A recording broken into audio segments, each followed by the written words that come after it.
கர்த்தருடைய நாமம் மகிமைப்படுவதாக.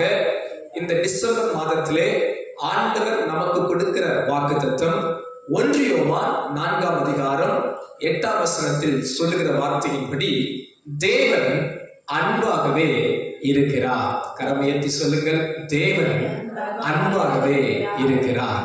அன்பானவர்களே, உங்கள் மீதும் என் மீதும் நம் தேவனை போல அன்பு செலுத்துகிறவர்கள் யாருமே இல்லை. உலக அன்பு மாயை, உலக அன்பு மாறி போகிற அன்பு. உலகத்தில் சொல்லப்படுகிற சில உன்னதமான அன்பு கூட மாறுகிறதா இருக்கிறது. தாயின் அன்பை உலகத்தில் மிகுதியாய் காண்பிப்பார்கள். ஆனால் பாருங்கள், இந்த கடைசி காலத்திலே அநேக தாய் உள்ளங்கள் கூட, அவருடைய அன்புகள் கூட மாறி போகிறதை எத்தனையோ செய்திகளில் பார்க்கிறோம். அன்பு தணிந்த காலம், அன்பே இல்லாத காலத்தில் நாம் வாழ்ந்து கொண்டிருக்கிறோம். ஆனால் உங்கள் மீதும் என் மீதும் தேவன் அன்பாகவே இருக்கிறார். நண்பர்கள் அன்பு மாறும், உறவுகள் அன்பு மாறும், உடன் பிறந்தவர்கள் அன்பு மாறும். உலகத்திலே ஏதோ தேவையோடும் எதிர்பார்ப்போடும் சில காலம் நேசித்து விட்டு அடுத்த சில காலங்கள் நம்மை மறந்து விடுகிற வாய்ப்புகள் அநேகரிடத்தில் உண்டு. ஆனால் நம் தேவன் அப்படி அல்ல. அவர் ஆதி முதலாய் இன்று வரை அன்பின் தேவனாகவே இருக்கிறார். உங்கள் ஒவ்வொருவர் மீதும், நம் ஒவ்வொருவர் மீதும் தேவன் அன்பு நிறைந்தவராய் இருக்கிறார். இந்த காலை நேரத்திலே நம் மீது தேவன் அன்பு கூர்ந்ததால் நமக்கு கிடைத்த நன்மைகள் என்ன? சில நன்மைகளை மாத்திரம் உங்கள் வாழ்வில் நான் சொல்லி ஆசீர்வதித்து ஜெபிக்க விரும்புகிறேன். உங்களையும் என்னையும் தேவன் அன்பு கூர்ந்ததால் நமக்கு கிடைத்த நன்மைகள் என்ன? இஸ்ரவேல் ஜனங்கள் வாழ்க்கையில் இருந்து இந்த பாடங்களை மிக நேர்த்தியாய் நாம் கற்றுக்கொள்ள முடியும். உபாகம புஸ்தகம் 4ஆம் அதிகாரம் 37ஆம் வசனம் இப்படியாக சொல்கிறது, தேவன் அவர்கள் மீது அன்பு கூர்ந்தபடியால் அவர்கள் வாழ்வில் கிடைத்த நன்மைகள் சிலவற்றை இருந்து நாம் பார்க்க போகிறோம். உபாகமம் 4ஆம் அதிகாரம் 37ஆம் வசனம், அவர் உன் பிதாக்களில் அன்பு கூர்ந்தபடியால் அவர்களுடைய பின் சந்ததியை தெரிந்து கொண்டார்.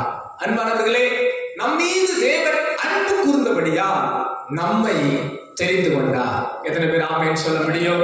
அல்லேலூயா. உங்களையும் என்னையும் தேவன் நேசித்ததின் அடையாளம் என்ன? தேவன் நம்மை தெரிந்து கொண்டார். தேவன் என்னை தெரிந்து கொண்டார். நீங்களும் நானும் இந்த காலையில் இவ்வளவு பனி, குளிர், மழையிலும் தேவ சமூகத்தில் துதிக்கிறோம், ஜெபிக்கிறோம், ஆராதிக்கிறோம், அவர் சமூகத்தில் வந்திருக்கிறோம் என்றால் தேவன் நம்மை தெரிந்து கொண்டபடியினாலே, அவர் நம் மீது வைத்த அன்பின் அடையாளம் என்ன? தேவன் நம் மீது கொண்ட அன்பினால் நமக்கு தேவன் செய்த நன்மை என்ன? கர்த்தர் நம்மை தெரிந்து கொண்டார். இந்த உலகத்தில் எத்தனையோ லட்சம் கோடி ஜனங்கள் இருந்தாலும் தேவன் உங்களையும் என்னையும் தமது ஜனமாய் வாழும்படி, தமது ஜனமாய் இருக்கும்படி தேவன் தெரிந்து கொண்டார். இது எதை வெளிப்படுத்துகிறது? தேவன் நம்மேல் வைத்த அன்பை வெளிப்படுத்துகிறது. அன்பானவர்களே, நாம் நல்லவர்கள் என்பதால் தெரிந்து கொள்ளப்படவில்லை. நாம் ஏதோ நீதிமான்கள் என்பதால் தெரிந்து கொள்ளப்படவில்லை. ஏதோ நாம் ரொம்ப பணம் உள்ளவர்கள் என்பதால் தேவன் நம்மை தெரிந்து கொள்ளவில்லை. ஏதோ நம்மிடத்தில் ஏதோ விசேஷமான காரியம் இருக்கிறது என்பதால் தேவன் நம்மை தெரிந்து கொள்ளவில்லை. நம்மை தேவன் நேசித்தபடியால், அன்பு வைத்தபடியால், நான் தாழ்மையாய் சொல்லுகிறேன், இங்க இருக்கிற ஒவ்வொருவரையும் ஆண்டவர் மிகுந்த அன்பினாலே அன்பு கூர்ந்தபடியால் உங்களை தேவன் தெரிந்து கொண்டிருக்கிறார். உங்கள் குடும்பத்திலிருந்து தேவன் உங்களை பிரித்தெடுத்திருக்கிறார். உங்களுடைய சந்ததியிலிருந்து தேவன் உங்களை முன்குறித்திருக்கிறார். இது தேவன் உங்கள் மேல் வைத்த அன்பை காண்பிக்கிறது. நம்மை காட்டிலும் எவ்வளவோ நீதிமான்கள் இருக்கிறார்கள். நம்மை காட்டிலும் எவ்வளவோ நற்குணமுள்ளவர்கள் இருக்கிறார்கள். நம்மை காட்டிலும் எவ்வளவோ பணமுள்ளவர்கள் இருக்கிறார்கள். ஆனாலும் அவர்களுக்கு கிடைக்காத பெரிய ஸ்லாக்கியம், பெரிய கிருபை உங்களுக்கும் எனக்கும் கிடைத்திருக்கிறது. காரணம் என்ன? தேவன் என் மீது அன்பு கூர்ந்தார். தேவன் என்னை நேசித்தார். எத்தனை பேர் அதை உணர்ந்து சொல்ல முடியும்? அவர் என்னை நேசித்தபடியா, நான் பாவியா இருந்த போதும், நான் துரோகியா இருந்த போதும், நான் ஒரு பொல்லாத மனிதனாய் இருந்த போதும் என்னை அவர் தெரிந்து கொண்டார். எத்தனையோ பாவம் செய்திருக்கிறோம், எத்தனையோ மீறுதல்கள் பண்ணி இருக்கிறோம், எத்தனையோ பொல்லாத வழிகளில் இருந்திருக்கிறோம். ஆனாலும் பாருங்கள், நாம் பாவிகளா இருந்த போது கூட அவர் நம் மீது அன்புள்ளவராய் இருந்து நம்மை தெரிந்து கொண்டாரே. கரங்களை அசைத்து அல்லேலூயா சொல்லலாமா? அல்லேலூயா. தேவன் நம்மில் அன்பு கூர்ந்ததின் நன்மை என்ன? அவர் நம்மை தெரிந்து கொண்டவராய் இருக்கிறார். இந்த காலை நேரத்தில் உங்களை பார்த்து தாழ்மையை சொல்லுகிறேன். இந்த உலகம் உங்களை புறம் தள்ளி இருக்கலாம். இந்த உலகத்துக்கு நீங்கள் ஒரு ஆகாதவர்கள் போல் இருக்கலாம். இந்த உலக நட்புகள், உலக உறவுகள், உலக சொந்தங்கள் உங்களை நேசிக்காதது போல் தள்ளி இருக்கலாம். உங்களை என்னையும் தெரிந்து கொண்டவர் இயேசு இருக்கிறார். அவர் உங்கள் அருகாமையில் இருக்கிறார். உங்களை முன்குறித்த தேவன் உலக தோற்றத்துக்கு முன்னே, தாயின் வயிற்றில் நீங்கள் உருவாவதற்கு முன்னே உங்கள் மீது நேசித்த ஒரு நல்ல தேவன் உங்களுக்காக இருக்கிறார். அல்லேலூயா. யார் இல்லை என்று கலங்க வேண்டாம். என் இயேசு என்னோடு இருக்கிறார். என் தேவன் என்னோடு இருக்கிறார். அவர் என்னை நேசிக்கிறார் என்ற தைரியம், விசுவாசம், நம்பிக்கை இந்த காலை நேரத்தில் நமக்கு எல்லாருக்கும் உண்டாயிருப்பதாக. அவர் நம்மில் அன்பு கூர்ந்தபடியால் நம்மை தெரிந்து கொண்டிருக்கிறார். இந்த காலை நேரத்தில் தாழ்மையாய் சொல்லுகிறேன், உங்கள் ஒவ்வொருவரையும் தேவன் தெரிந்து கொண்டிருக்கிறார். இரண்டாவது ஒரு காரியம், அவர் நம்மில் அன்பு கூர்ந்தபடியால் நமக்கு கிடைத்த நன்மை என்ன?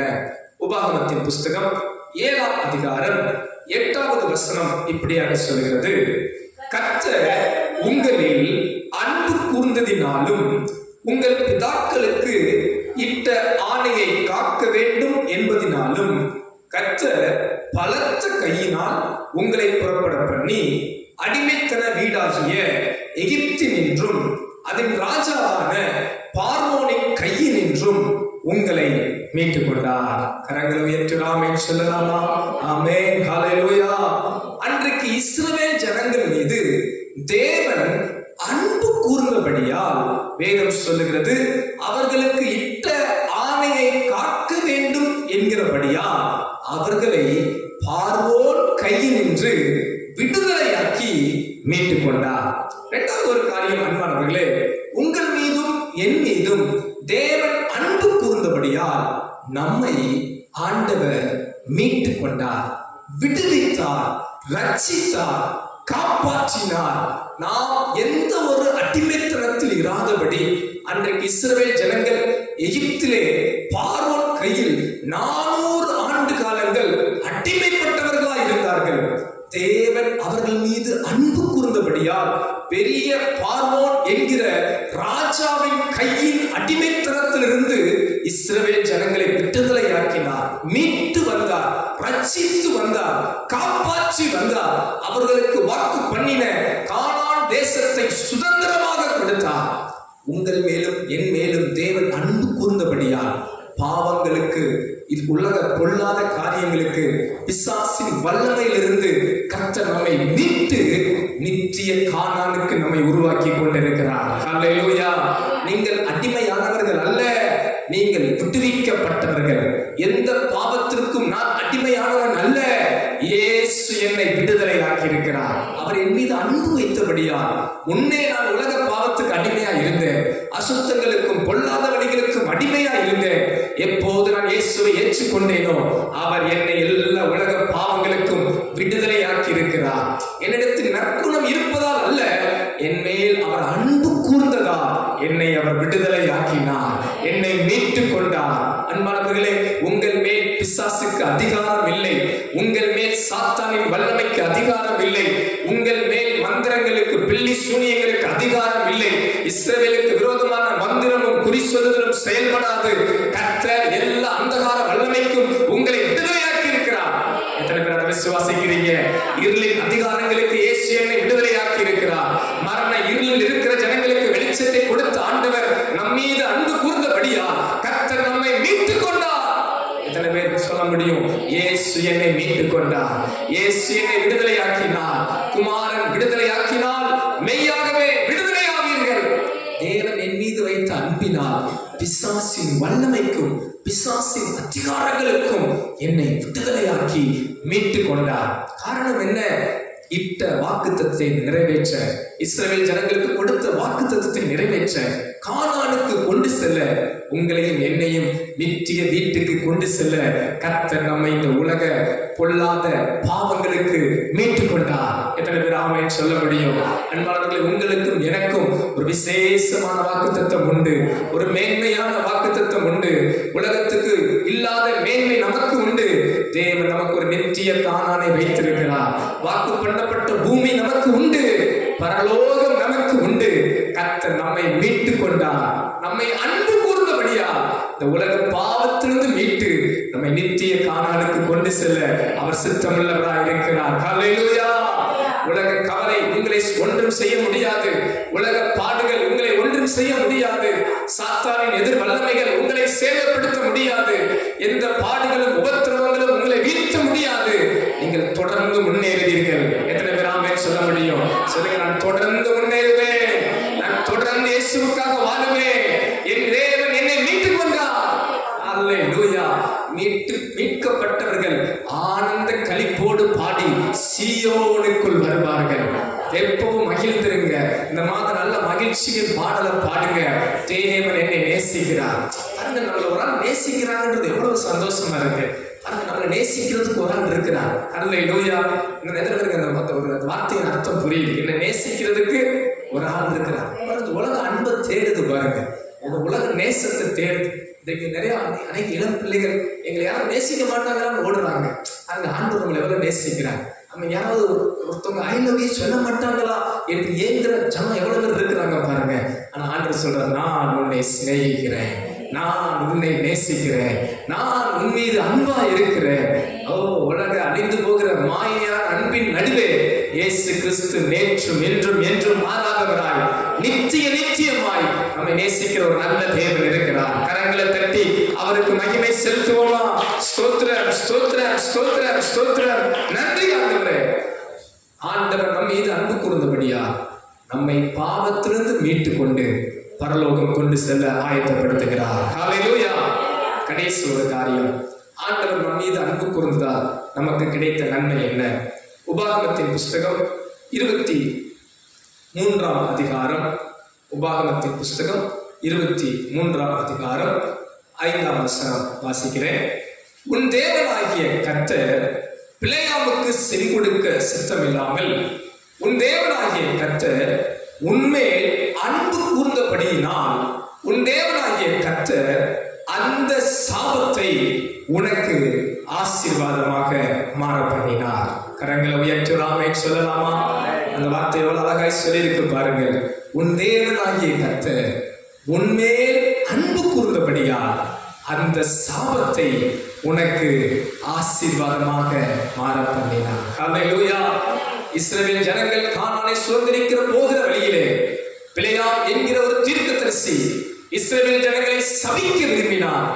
ஆனால் அந்த சாபத்தை என் தேவன் ஆசீர்வாதமாக மாற பண்ணினார். காரணம் என்ன? இஸ்ரவேல் ஜனங்களை என் தேவன் நேசித்தபடியால் அந்த சாபத்தை ஆசீர்வாதமாக மாற பண்ணினார்.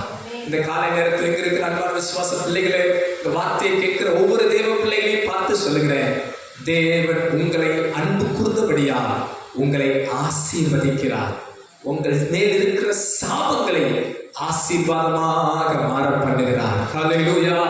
நம்முடைய வாழ்விலே பாவ சாபங்கள் நம்மை தொடர்ந்து வந்த போது இவற்றிலிருந்து விடுதலையாக்க, நமது வாழ்வில் ஆசீர்வாதத்தை கொடுக்க நம் தேவன் தமது சொந்த குமாரனையே இந்த பூமிக்கு தந்தார். காரணம் என்ன? இயேசு கிறிஸ்துவின் மூலமாய் எல்லா சாபங்களுக்கும் நம்மை நீங்களாக்கி ஆசீர்வாதத்தை கொடுக்க இயேசுவை அனுப்பினார். வேதம் சொல்லுகிறது, மரத்தில் தூக்கப்பட்ட எவனும் சபிக்கப்பட்டவன் என்று எழுதியிருக்கிறபடி இயேசு சிலுவை மரத்திலே நம்முடைய சாபங்களை எல்லாம் சுமந்து தீர்த்து ஆசீர்வாதத்தின் வாசலை நமக்காக திறந்து வைத்திருக்கிறார்.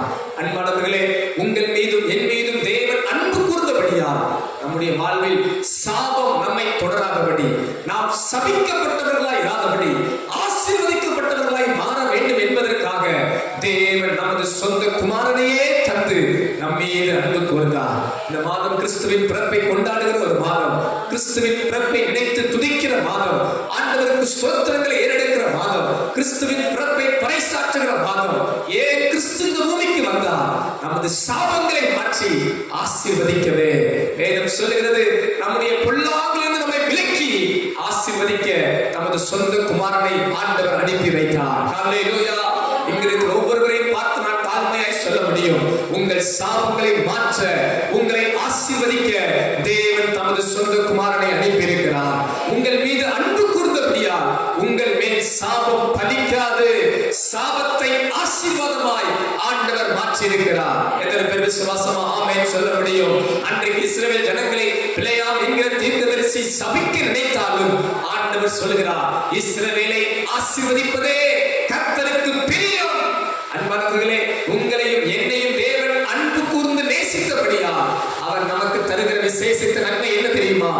ஆசீர்வாதம். அவர் நம்மை ஆசீர்வதிப்பார். நமக்கு ஒரு பிரகாசமான எதிர்காலம் உண்டு. எத்தனை பேர் அதை விசுவாசிக்கிறீங்க? என்னை தேவன் ஆசீர்வதிப்பார், என் குடும்பத்தை என் தேவன் ஆசீர்வதிப்பார், என் பிள்ளைகளை என் தேவன் ஆசீர்வதிப்பார், என் எதிர்காலத்தை என் தேவன் ஆசீர்வதிப்பார்.